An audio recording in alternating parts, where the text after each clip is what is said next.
किसी धन का 7% वार्षिक दर से 4 वर्ष का साधारण ब्याज ₹3584 है। उसी धन का 4% वार्षिक दर से 2 वर्ष का चक्रवृद्धि ब्याज कितना होगा।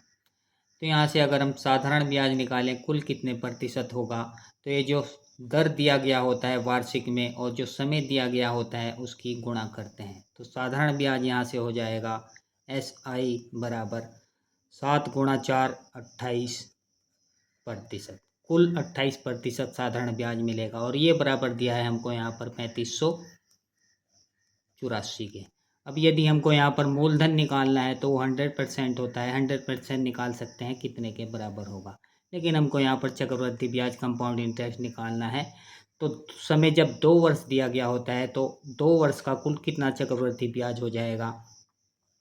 CI बराबर वो ऐसे निकालते हैं, जो ये दर दिया गया होता है इसका स्क्वायर करते हैं, दर का स्क्वायर, और यहाँ बीच में पॉइंट रहता है और यहाँ पर होता है 2R। इस दर का स्क्वायर जब करेंगे तो 4 का स्क्वायर करेंगे 16 और ये पॉइंट, और 2R 2 चौक हो गया 8.16%। तो 2 साल के लिए ये फॉर्मूला होता है, तो ब्याज कुल हो जाएगा 8.16%। यदि यहाँ पर दर हमारा 10% या उससे अधिक दिया होता तो फिर स्क्वायर करने पर संख्या हमारी 3 अंक की आती। यहाँ पर फिर हम 2 अंक लिखते और जो तीसरा अंक आता उसको हासिल लगा के आगे जोड़ते। जैसे यहाँ पर अगर 11 हो जाती, 11 का स्क्वायर होता 121, तो 21 को यहाँ पर लिखते और एक जो बचता उसको आगे हासिल में यहाँ पर जोड़ते। तो अब हमको ये निकालना है कि 8.16% कितने के बराबर होगा, यही हमारा चक्रवृद्धि ब्याज होगा। तो जब 28% इतने के बराबर है तो जो दिया गया होता है वो बटा में जाता है और जो निकालना होता है वो गुणा में जाता है।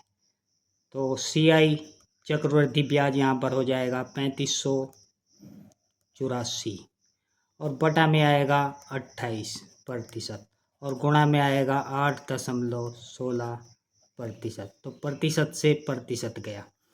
7 से इसको काटेंगे 4 बार और 7 से इसको काटेंगे 7 पंजे 35 और 7 एकम 7 और 7 दूनी 14 और 4 से इसको काटेंगे 4 दूनी 8 और 4 चौक 16।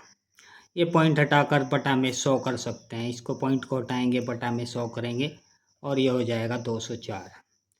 अब इसकी और इसकी गुणा करनी है तो 512 दूनी हो जाएगा 1024 और एक 200 से गुणा करेंगे 2 जीरो 5।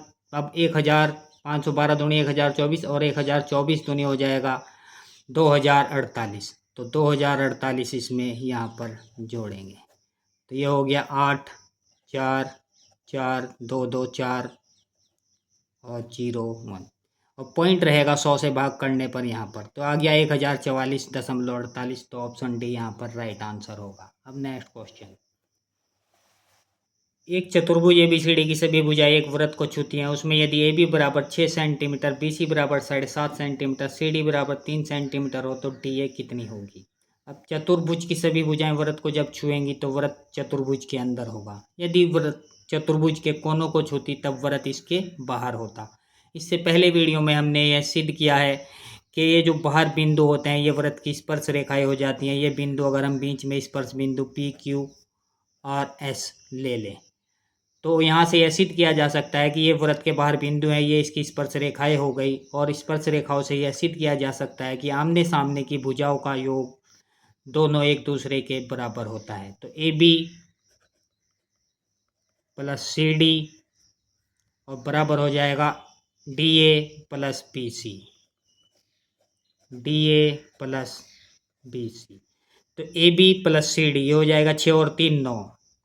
तो DA निकालना है तो DA बराबर हो जाएगा 9 माइनस 7.5 और 9 में से 7.5 गया बचेगा 1.5, 1.5 सेंटीमीटर। 1.5 सेंटीमीटर ऑप्शन बी यहाँ पर राइट आंसर होगा।